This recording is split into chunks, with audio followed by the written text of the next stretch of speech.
I'm going to let board members ask their questions. Mr. Thurman? Okay, Ms. Merriweather? Okay. Mr. Medrano? If you have any, if not, it's okay. With the recent passing and supporting Doctors Medical Center here in West County, I'm thrilled because I was also part of that, and they passed it with 74%. I would urge our community residents, and especially those who can vote, to come out in support of education and the partial tax, as we came out in support of the Doctors Medical Center with 74%. I would love to see 74% for our partial tax. It's needed, and the survey shows that people can lean toward it. What we need is a positive, aggressive education campaign to our community at all levels, at all schools, at all churches, at all neighborhood communities. But yes, support it. Ms. Cronenberg? Hi, Mr. Godbee. So we're having this conversation again. We've been here before, and it looks to me what you're saying right now is that it's 5 years and 3 cents, and the top sales pitches are core academics, science, and attract and retain teachers. That's correct, if we were putting it on the ballot today. I think that's also the roadmap for doing public outreach and public information effort up until the time when we actually do put it on the ballot. Right. And there doesn't seem to be that much difference, I mean, from what you've shown us, between a June ballot and a November ballot, which really sort of surprised me. There isn't, that's correct. I think the difference may be, well, how much effort we want to put into a public outreach time frame before putting it on the ballot. If we're going to do it in June, that gives us a very compressed time frame. While it may seem like a long time before the board would have to vote in March, realistically you can only use January and February to do that public outreach. It's not particularly productive during the holidays. So that constrains the ability to hopefully push the numbers up. If we do it in November, do the measure in November, that gives you until the beginning of August before the board has to vote. So now you've got 6 months of public outreach that gives us more time to do it. That's the positive for November. The negative for November is it's going to be a very, very crowded, very noisy ballot.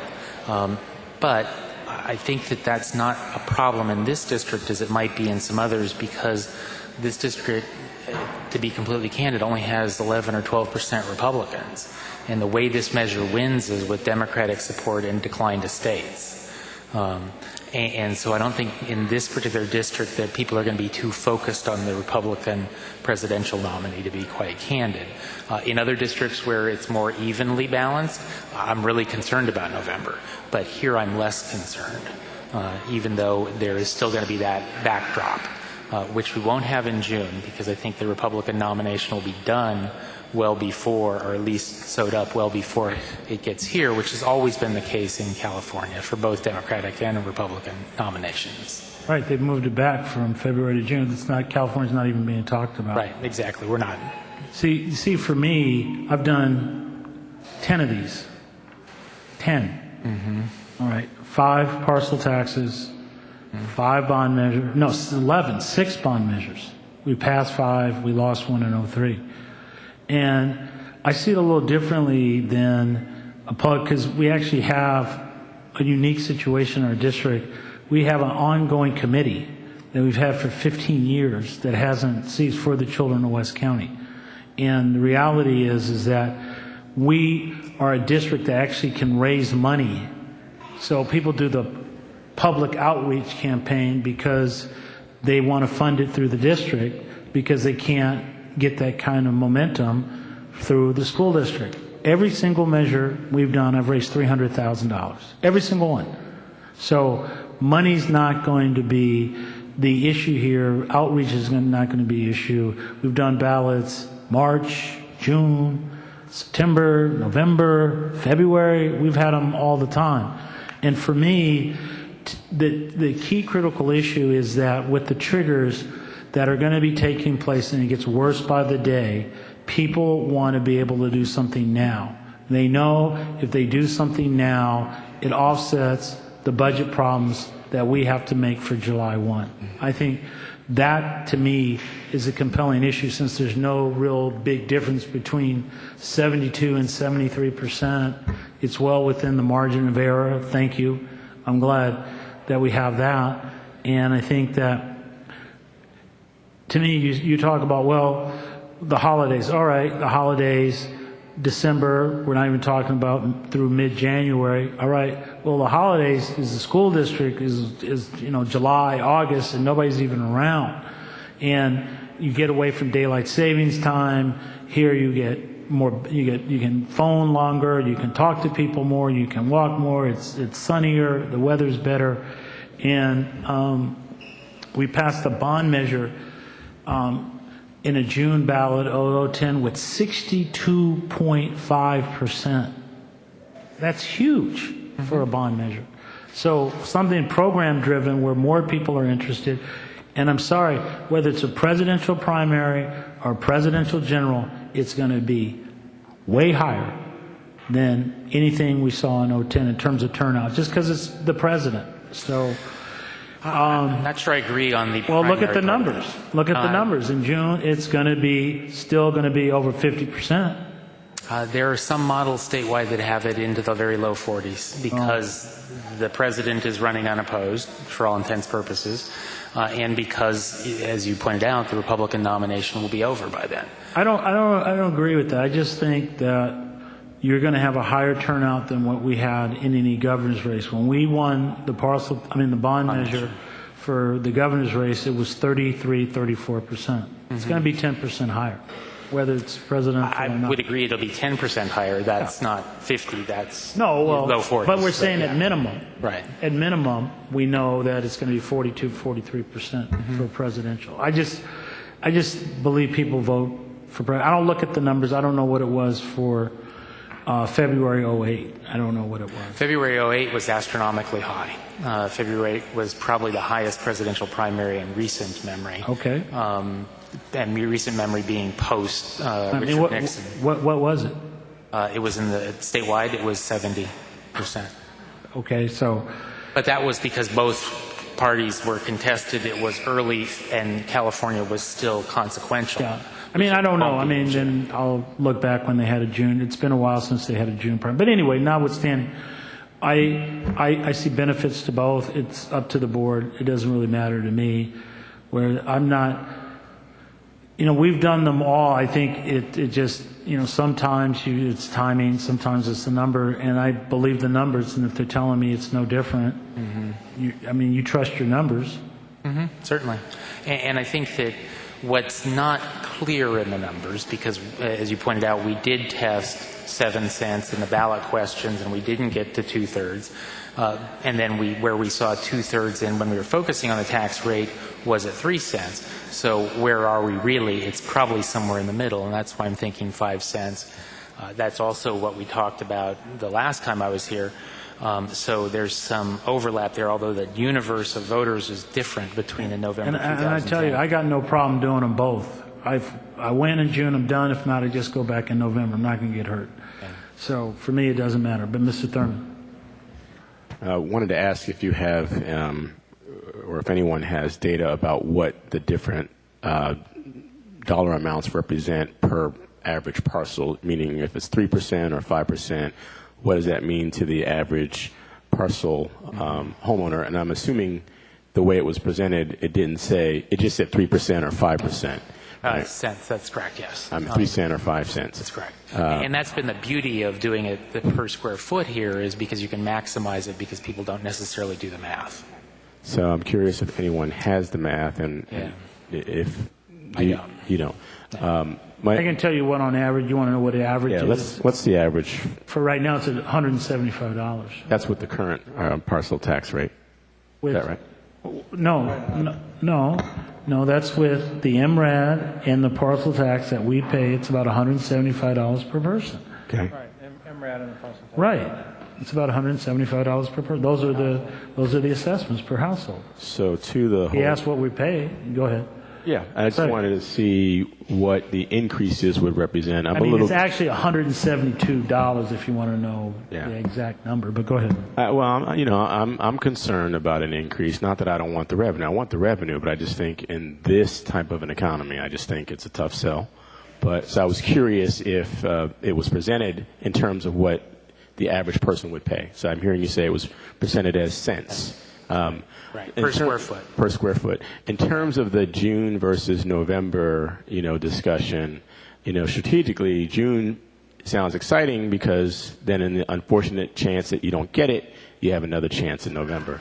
But I'm concerned about June primary elections, like you said, when the dominant party in this area, there's no challenge in the presidential election. We know it's going to be a very low turnout, and I'm just concerned about what that does. So I'd point that out for the board's consideration, and then I'd ask you, sir, what if we went out in June and through unfortunate circumstances we're not successful?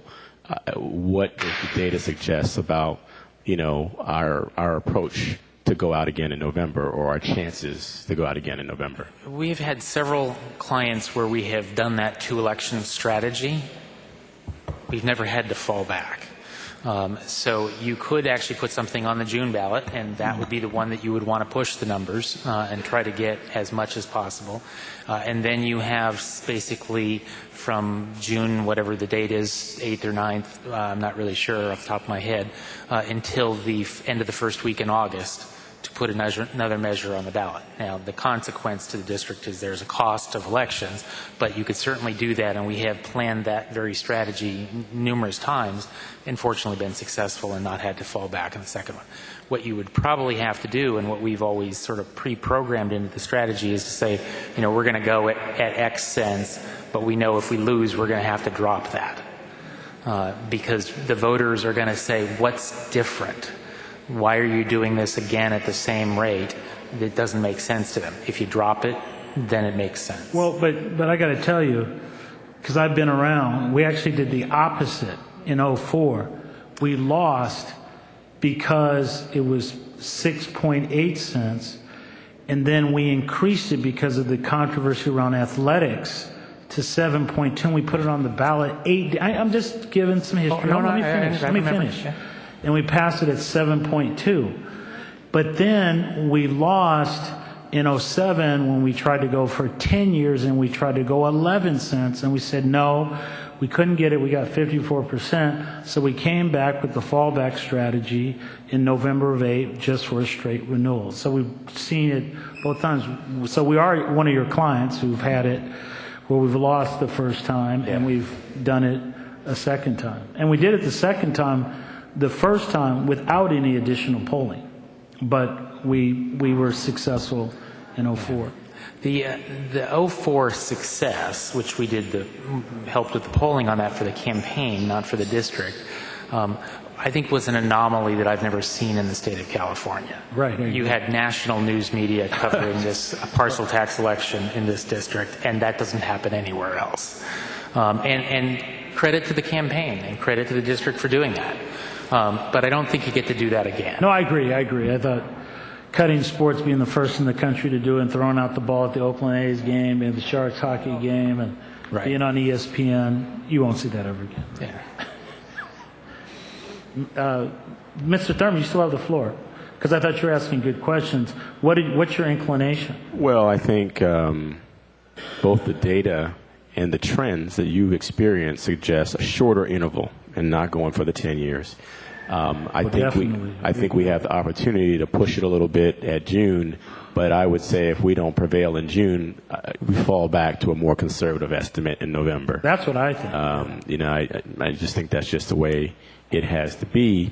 My only other question is, what are the overall projections for the amount of revenue that might come to the district at a 5% increase or a 3% increase? 3 cent or 5 cent?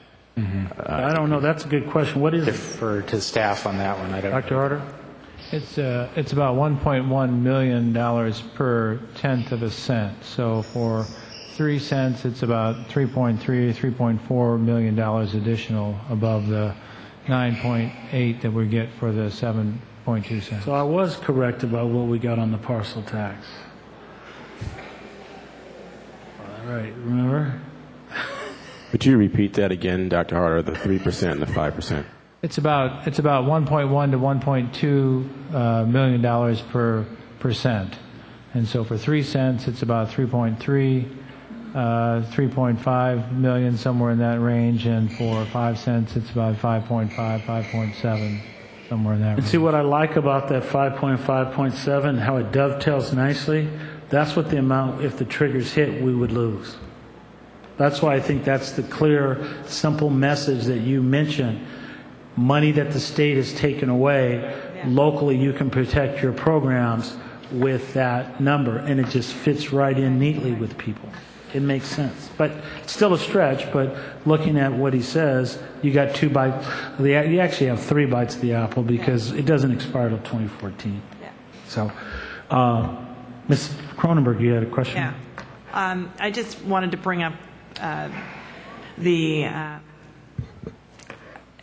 successful retry that we had earlier. And I really do think we should take as many bites of the apple as we can. I'm very aggressive on this, and I think we should go in June, and then if we need to, we go back again. But I also think that there's going to be conversations around education in June. I think that all of the trigger conversation is going to be very upfront, and that's going to frame our issue for us. And it also, if we wait until November, we've given up an opportunity to do it earlier. So my inclination is to go in June and then hope we don't have to, hope that'll take care of it. Ms. Merriweather? And we can do more polling before that. Go ahead, Ms. Merriweather. Yes, I had a question just about your numbers, your sample numbers, and was it done district-wide throughout our cities? The entire district, that's correct. And any more than other? I'm just wondering about the percentages. No, it was proportionate to the expected turnout for the November 2012 election, and then within that for the June 2012 election. So it's proportionate. Some cities that are larger, like Richmond, have a bigger portion. I don't have those numbers with me today. I can give those to you, though. I do have them. All right, thank you. We appreciate that, and we'll mull over. And Dr. Harder, I'm hearing a lot about June, so if we, talk to our bargaining groups and our people, then let's take a look. Because to me, I like more bites, more opportunities, because then you can frame the discussion. I'm not afraid to do campaigning. I think taking multiple bites is a great strategy. Most districts aren't willing to do that and don't have the resources to run multiple campaigns. To the extent that you do, I think that's a great opportunity. We've done 11, Ryan. You haven't seen a district do 11 No, campaigns. you're right. So you're talking to the preeminent district. That's just the bottom line. Okay. Remember, we just did 3 elections. We did a bond measure, we did a parcel tax, and we did a sales tax. So, and we're not tired yet. So, all right. Good. Thank you very much. Thank you. Okay.